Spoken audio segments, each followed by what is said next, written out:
O Tribunal Penal Internacional abriu uma investigação contra a Rússia pela guerra na Ucrânia. Artistas se reuniram na Alemanha e também na Lituânia para escrever frases contra o presidente Vladimir Putin. Reportagem de Caterina Achuti. O Nacional abriu uma investigação contra a Rússia pela guerra na Ucrânia. O procedimento pode dar início a um processo na corte, que também é conhecido como Tribunal de Haia, e julga casos de genocídio e de crimes contra a humanidade. O conflito chegou ao tribunal no último domingo, a pedido do governo da Ucrânia. Pelas redes sociais, o presidente ucraniano Volodymyr Zelensky disse esperar uma decisão urgente da corte, ordenando que a Rússia cesse a atividade militar imediatamente. A Lituânia está disposta a usar seu discurso no Conselho da ONU para pedir a investigação da Rússia pela corte, o que pode acelerar o processo. Várias organizações já começaram a juntar evidências de crimes de guerra para usá-las em julgamentos futuros nos tribunais internacionais. Quando a invasão russa da Ucrânia atingiu seu 6º dia nesta terça-feira, artistas da Alemanha e da Lituânia encontraram uma maneira de mostrar seu apoio. 70 artistas usaram 3 toneladas de tinta para escrever uma mensagem para a Ucrânia. Vamos construir pontes. Abre aspas. Acima de tudo, queremos que a mensagem chegue às pessoas da Ucrânia, para que elas saibam que outras pessoas estão pensando nelas e sentindo por elas e envolvidos por elas. Essa era a mensagem principal que queríamos enviar e é por isso que fizemos isso, fecha aspas, disse um dos organizadores.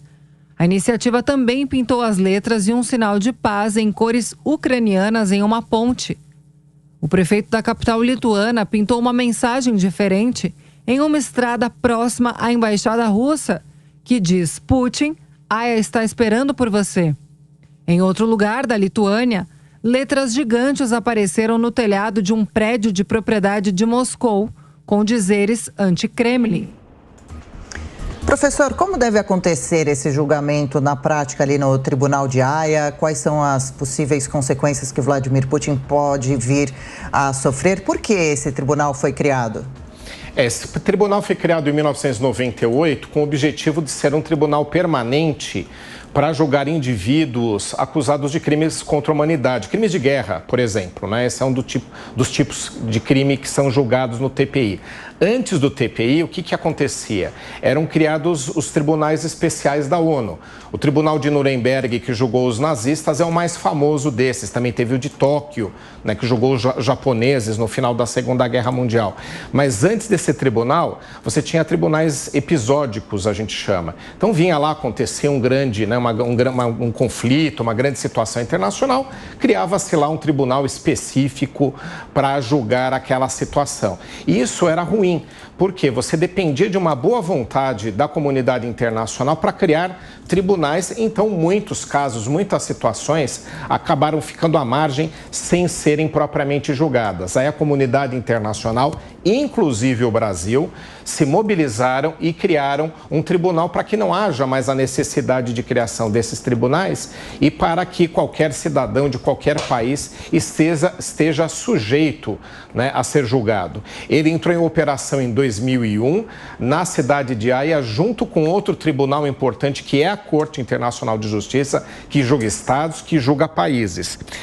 O TPI ele já operou em algumas situações. Neste caso específico é importante a abertura da investigação, já que existem possíveis crimes de guerra. Nós temos acompanhado civis que estão sendo atingidos. Também há uma acusação muito séria na utilização de armamentos proibidos internacionalmente, ou seja, já há indícios suficientes para uma análise. Não vou dizer aqui propriamente que já devem ser condenados, porque obviamente que há uma necessidade de uma profunda análise e de um envolvimento das partes. Só vou deixar também claro aqui 2 situações. A primeira é que a Rússia entende que ela não se submete a esse tribunal. Né? Há uma discussão internacional técnica, jurídica, que diz que alguns estados entendem que não se submetem. O Brasil, por exemplo, se submete, seus cidadãos estão sujeitos a serem julgados lá. Não é o caso da Rússia. Além disso, em relação a tribunais internacionais, já tivemos em outros episódios condenações, mas as grandes potências elas se blindam no cumprimento de decisões que entendem que não devam atender. Neste caso, então, podemos até ter condenações, mas, infelizmente, dificilmente alguém cumprirá propriamente eventual condenação por envolver uma grande potência, uma superpotência internacional.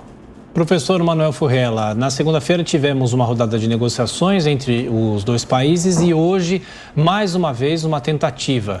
E o senhor encara com ceticismo essa possibilidade de aproximação dos dois países? Porque a gente imagina que o que a Rússia vai impor não será aceito e vice-versa também. O senhor acha que é uma conversa infrutífera? Claro que é necessário se conversar, mas num momento como esse. Eu acredito que ainda será infrutífera.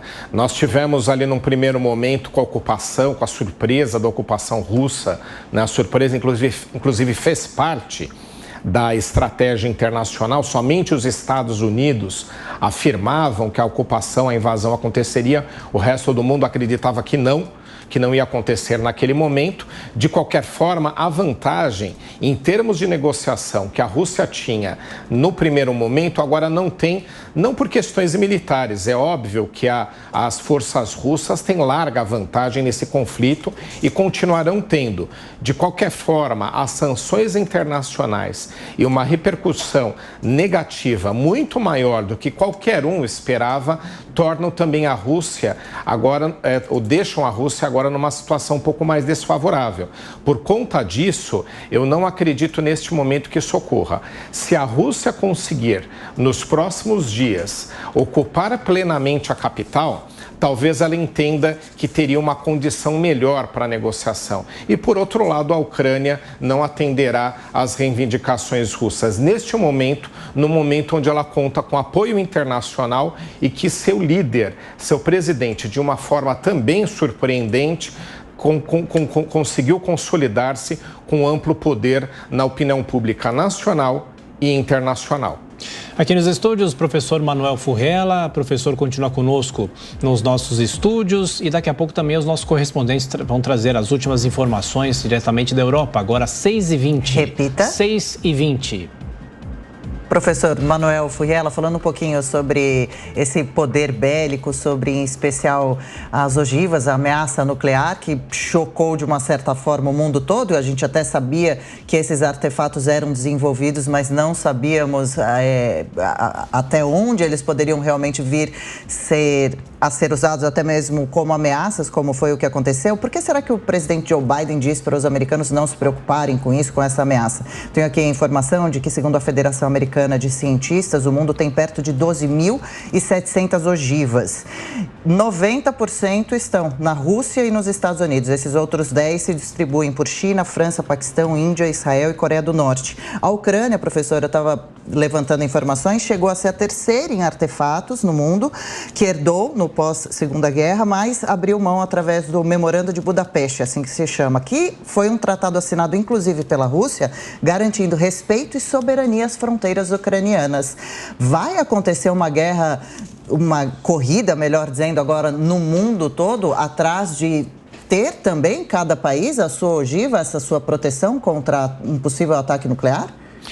A Ucrânia teve por conta de fazer parte da União Soviética. Então, quando você tinha a União Soviética, inclusive com uma quantidade muito maior de ogivas, elas foram reduzidas também nos Estados Unidos por acordos muito importantes, onde havia-se ali a percepção de que não necessitava-se de uma quantidade tão gigante de ogivas, né, para que se vencesse uma guerra ou para que se conseguisse, né, organizar um grande conflito internacional.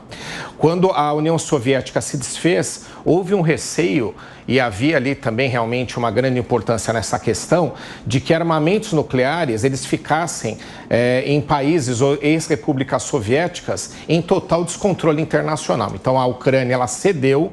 As ogivas elas foram concentradas todas na Rússia, né, que herdou o poderio militar e político da então União Soviética. Então ela abriu mão disso.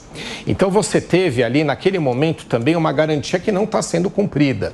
Como você mencionou, a Rússia se comprometeu a não ocupar, a não invadir a Ucrânia.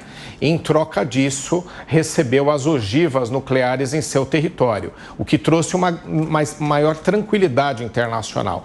Lembrando aqui que quanto mais estados tenham armamentos nucleares, mais intranquilo ficamos todos nós, porque o descontrole pode acontecer a qualquer momento. Veja o caso da Coreia do Norte, onde nós verificamos ameaças constantes à Coreia do Sul, ao Japão e a toda a comunidade internacional, por conta de ser um país que não se submete à comunidade internacional.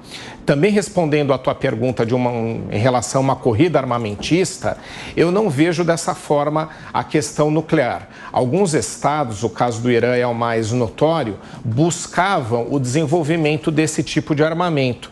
Tanto é que o Irã está sob sanções internacionais autorizadas pelo órgão de segurança máxima, o Conselho de Segurança da ONU, justamente por insistir nisso. E também aqui uma curiosidade. O Brasil, até 1991, tinha um projeto de desenvolvimento de armamento nuclear. Alguns dizem que os acordos que nós fizemos com a Alemanha nos anos 70 foram para transferir tecnologia, para que nós tivéssemos as usinas nucleares de Angra, mas para que também viesse a tecnologia para esse desenvolvimento.